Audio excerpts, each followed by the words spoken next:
Varicose veins తో బాధపడుతున్నారా? మన ఏవిస్ హాస్పిటల్లో 4500 రూపాయల లేజర్ స్కానింగ్ ఉచితం. జై శ్రీకృష్ణ. ఆండాల్ తిరువడిగళే శరణం. చూస్తూనే మొట్టమొదటి 5 పాసురాలను పూర్తి చేసుకొని 6వ పాసురంలోకి మనం ప్రవేశించాం. మొదటి 5 పాసురాలని శుద్ధి వ్రతము అని అంటాం.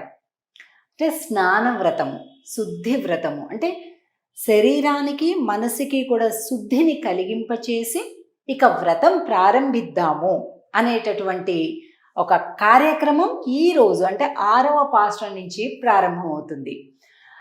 శుద్ధి కుదిరితే కలిగేది బుద్ధి. శుద్ధి అంటే శారీరక శుద్ధి, మానసిక శుద్ధి రెండునండోయి. కాబట్టి ఆ 2 రకాల శుద్ధులను కూడా కలిగింపచేసిన తర్వాత మనం ప్రవేశించాం ఈ స్థితిలోకి, 6వ స్థితిలోకి, 6వ పాశురం, 6వ రోజు. ఈ రోజు నుంచి సాధారణంగా రోజుకొక గోపికను మేలుకొలుపుతూ ఉన్నట్లుగా మనకి 15వ పాశురం వరకు కనిపిస్తుంది.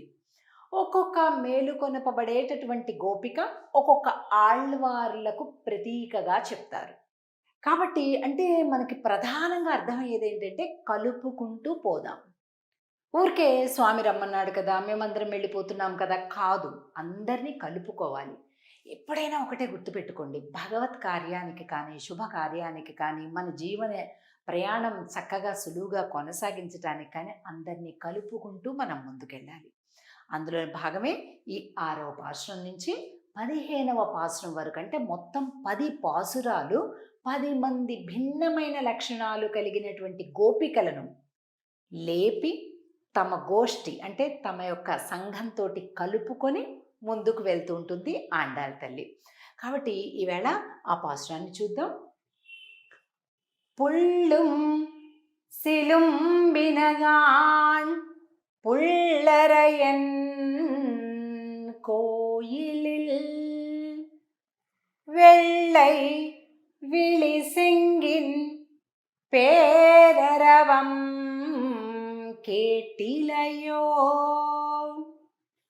பிள்ளாய் எழுந்திராய் பேயுமுலை நஞ்சுண்டு கள்ளச்சகடம் கலக்கழிய காலோச்சி வெள்ளத்தரவில் துயிலமரந்த வித்தினை உள்ளத்து கொண்டு முனிவர்களும் யோகிகளும் மெல்லவெழுந்து அறியன்ற பேரரவம் உள்ளம் புகுந்து குளிரிந்து ఏలోరెంబావాయ్.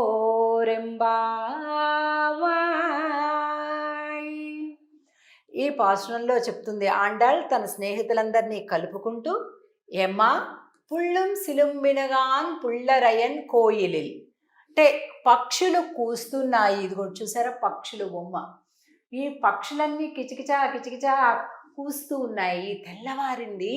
పుళ్ళ అరయన్ కోయిలిల్ అంటే పక్కనే ఉండేటటువంటి ఈ ఆలయంలో ఉండేటటువంటి ఈ శబ్దాలేవి కూడా నీకు ఇంకా వినిపించడం లేదా అని అడుగుతుంది ఈ పాశురంలో.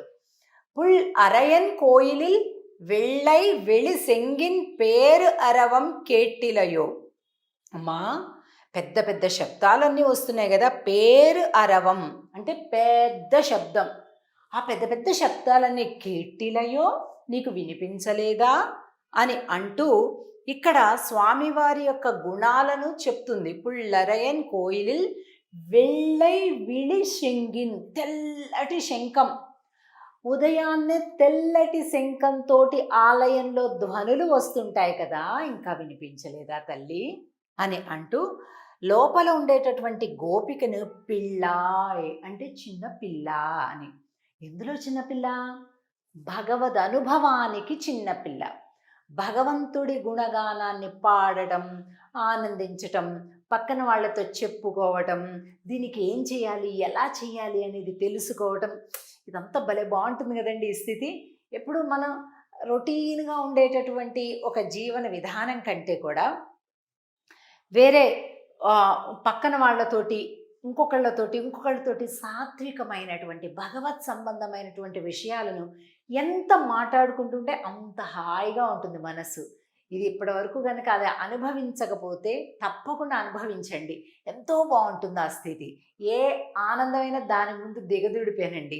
కాబట్టి పిళ్ళాయి పేయిమలై నంజుండు కళ్ళచ్చగడం కలక్కజియక్కాలోచి వెళ్ళత్తు అరవిల్ తీలమరంద విత్తినే. అమ్మా, ఇగో ఈ పూతనను సంహరించినటువంటి స్వామి శ్రీకృష్ణుడు పుట్టిన 3వ రోజేనండి. 3 రోజులు పసిగుడ్డుగా ఉన్నప్పుడే పూతనని, విషాన్ని తన స్తన్యంలో నింపుకొని వచ్చినటువంటి పూతనని స్వామి చంపేశాడు.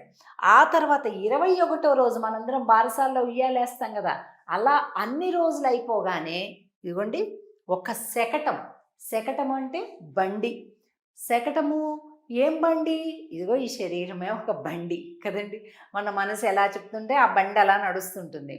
ఈ శకటముని సంహరించాడు. అంటే శకటాన్ని ఆవహించి ఒక అసురుడు వస్తే దాన్ని తన కాళ్ళతోటి ఇలా తన్నేసి సంహరించాడు. ఇదిగోండి గొప్ప కూలిపోయింది అంత పెద్ద శకటం కూడా. అలాగే స్వామి యొక్క శ్రీపాద స్పర్శ, స్వామి యొక్క దివ్య నామస్మరణ ఏదైతే ఉందో మనకి కూడా ఉండేటటువంటి అన్ని బంధాల నుంచి మనల్ని విముక్తులుగా చేస్తుంది.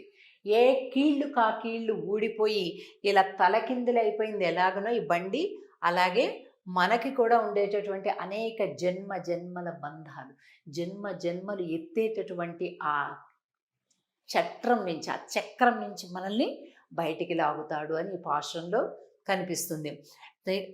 உள்ளத்துக்கொண்டு మునివరుగళం యోగిగళం వెళ్ళై విళి శంగిన్, వాళ్ళందరూ కూడా ఇలా తాళం తెరవటానికి మునులు, యోగులు, పొద్దుటే సన్యాసులు, తెల్లటి పలువరస కలిగినటువంటి సన్యాసులు, వీళ్ళందరూ కూడా ఆలయానికి వెళ్తూ హరి హరి హరి అని లేస్తూ అలా గానం చేసుకుంటూ వెళ్తున్నారు. అమ్మా, నీకు వినిపించలేదా ఇంకా? మేమందరం అయితే బయలుదేరిపోయాం, నువ్వా ఇంకా నిద్రలోనే ఉన్నావు అని అంటూ ఆండాళ్ళు మిగిలినటువంటి గోష్ఠి అందరూ కూడా ఈ గోపిక ఇంటి బయట ఉండి నిద్ర లేపుతూ ఉన్నారన్నమాట. ఇందులో మనం ఒక విషయాన్ని అర్థం చేసుకోవాలి. ఉదయం లేస్తూనే హరినామాన్ని చెప్పాలి. మొబైల్ చూసుకొని వాట్సాప్ చూసుకోవటం లేకపోతే ఫేస్బుక్ చూసుకోవటాలు కాదండి లేస్తూ చేయాల్సిన పని.